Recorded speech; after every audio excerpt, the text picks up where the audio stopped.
Hey guys, I just wanted to make a little video here talking about some of the changes in Season 4 for the gearing and the talents. The biggest thing that changes is we have access to the Tier 6 offset pieces. This means you can now get the 2 set and 4 set of your Tier 6, which reduces, the 2 set reduces the main goal and cat form by 5 energy, and the 4 set increases your swipe and ferocious bite damage by 15%.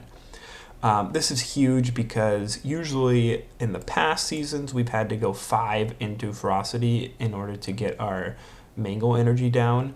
Now you basically get that for free with the 4 set, and then paired with the you get that free with the 2 set, and then the 4 set increases your ferocious bite damage by 15%, and then you put the extra 3 talents into here for an extra 9%, and now your ferocious bite is doing 25% more damage. So it's a huge DPS increase for us. It makes us way more threatening, and it's a much better feeling as far as being a damage in arena.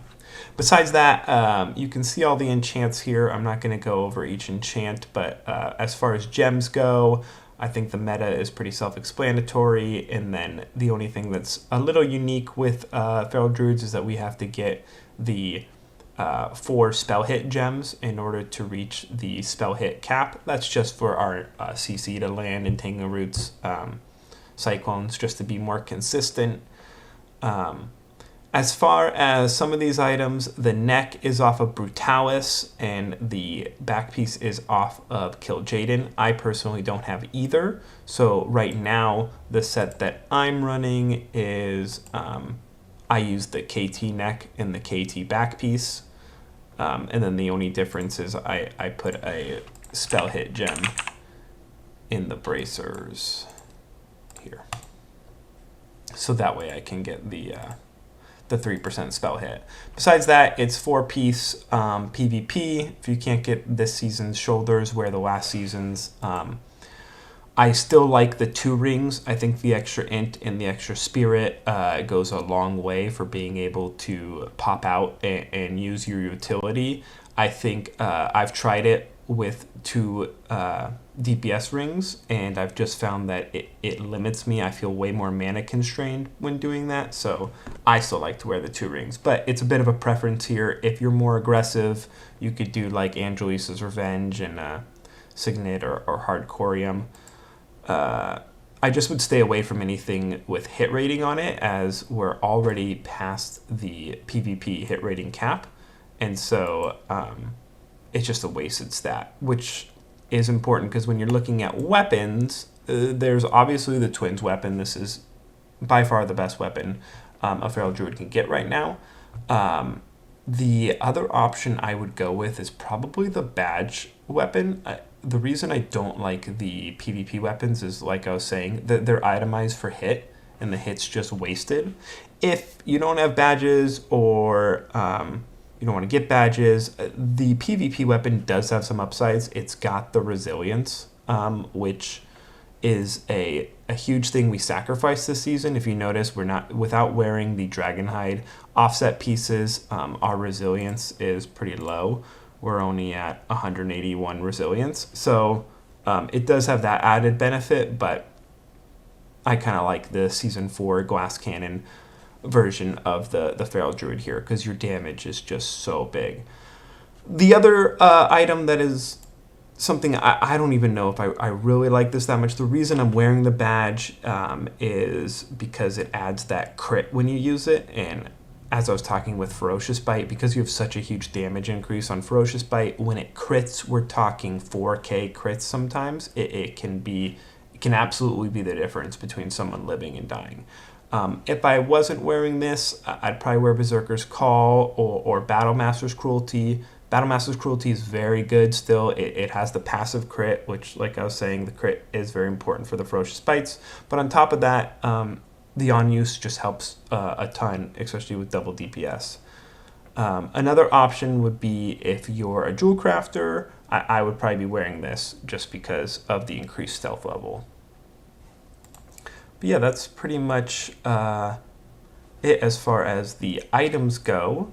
With the talents, as I was talking about earlier, the big change is right here. Now that your 2-piece T6 makes your main goal cost 40 energy, the reason you put 2 more into this talent is to make it cost 38.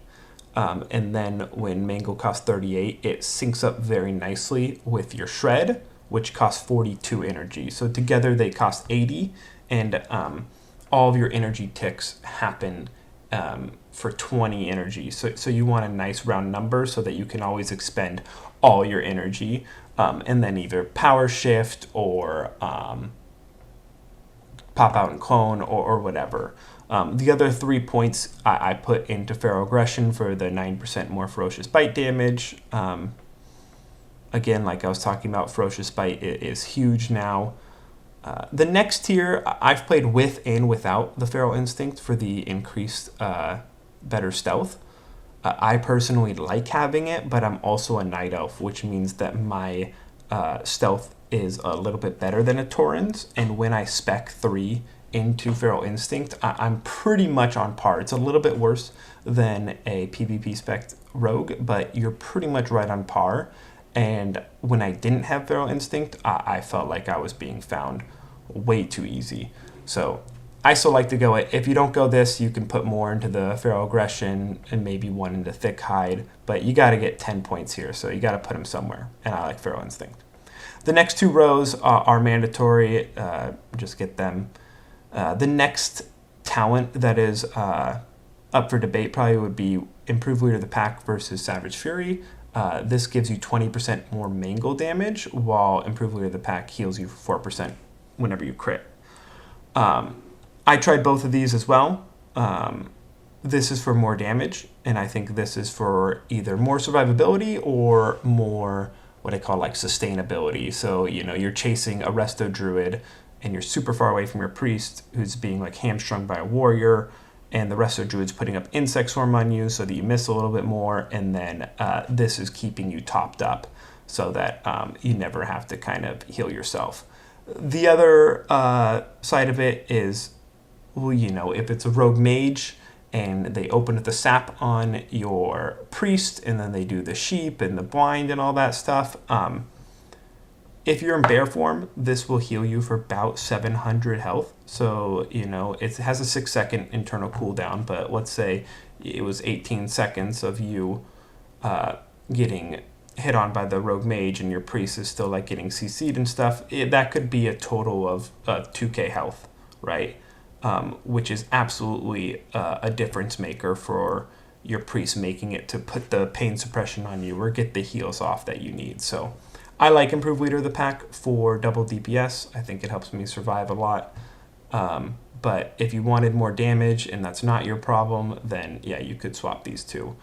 The only other talent that I take that is maybe not extremely, baseline that everyone would get as a Feral Druid PvPing is Intensity. I've talked about this in my other videos, but with Divine Spirit, the 2 rings, you got 260 Spirit, and so having 30% of that regen while casting means that while you're casting, you get somewhere around 75 MP5.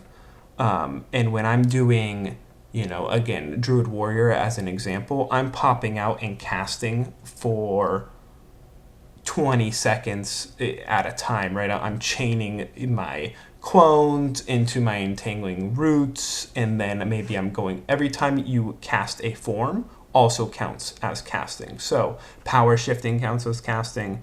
And when you're talking about these long fights where maybe 20-30% of the time you're considered casting, this could be it could be 2,000 mana, or more. I also think the Enrage part of it, where you get 10 rage instantly from Enrage, is very useful. So yeah, this is my my talent setup for this season, and this is my current gear. I'll put a link in the description to the 70 upgrades set, and I'm hoping to get some more videos of gameplay and strats for this current season out, but I wanted to just sort of post this set and my talents so that you guys can get an idea of what I'm running.